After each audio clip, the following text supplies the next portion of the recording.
Ah, the summer. We've been here before, haven't we? Well, now that we're in July, being scorched alive, I thought I'd have a little rant about summer because, love it or hate it, the season has some major pros and some major cons. So I won't keep you waiting. Let's talk about it, shall we? First of all, let's get it over and done with. The heat. Taste the fan. Oh yeah. Being a thin, cold-blooded reptile boy, I really shouldn't be complaining about the heat when I'm the one who experiences it the mildest.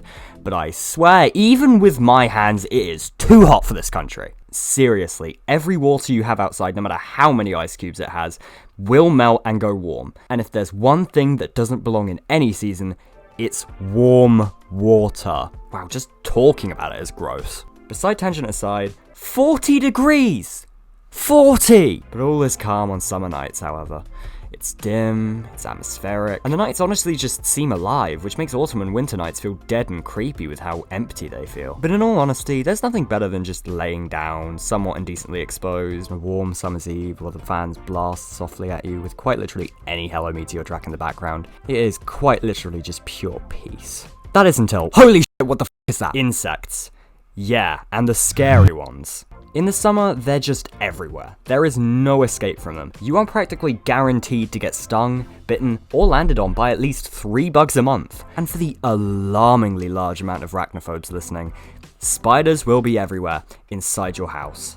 And yes, they will be the big hairy ones. Every morning I wake up and go to the bathroom just to be greeted by this sitting in the bath. Yeah, I know, right? Also, side tangent, I guess.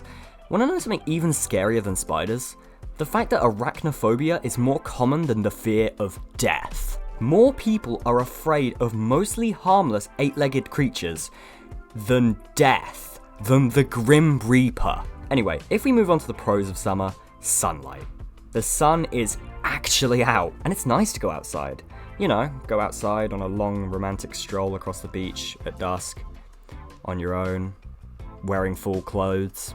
Ah, God, the gorgeous tropics. I adore this landscape. It warms my heart, especially palm trees. I am obsessed. Honestly though, sitting up here in the pool in the summer house I rented makes me realize how many things summer makes feel refreshing. Honestly, like fans and aircon. Like any other time of the year, those would never hit the same. But in summer, it's just magical. Even something as horrible as cold baths and getting sprayed with a water gun feels absolutely amazing, which is why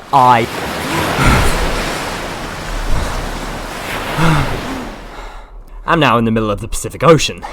Yeah, I don't know how that happened, but that leads on to my next point. Everyone, regardless of age, gender, or whatever demographic, will always love one thing about summer. The holidays. The break. But if I'm going to be real with you, there are so many different types of people when it comes to summer break. There are the sleepers, the travelers, the adventurers, the grinders, you name it. They're here. But for those of you that travel, what type of person are you when it comes to where you go?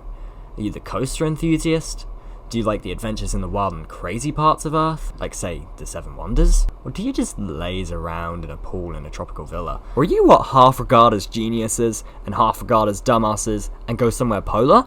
Well, it's time I welcome you, my friends and other relations, to my community posts. For the past year and a half, I have made post after post, and I have collected so much data on you that I can use it to my advantage. I had this burning question on my mind. What kind of climate do people want to go to when it's the summer? Because, like, in all seriousness, you can go somewhere tropical, but it's going to be warm as hell. And if you go somewhere polar, it's going to be quite, easy to deal with. So where do people go? I'm going to leave this question to you, the viewer. I will give you 5 seconds. The correct answer is tropical. I don't really care who you are, but I totally agree with that. It's an 83% margin. Not even surprising. Jesus Christ, that's a tidal wave!